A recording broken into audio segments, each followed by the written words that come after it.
Ovo je bila moja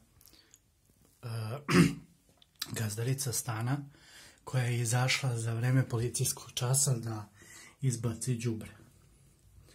A ovo što je uzela sa Simsa od prozora jesu računi koje mi je ona ostavila da ja pogledam. I ona je sada prekršila zabranu kretanja posle 5 časova, jer je ona penzionerka i ima preko 65 godina. A imaju ćerku koja može da im pomogne u tome da, jel te, naravno, izbaci đubre. Jeste da je i to rizika, ali eto.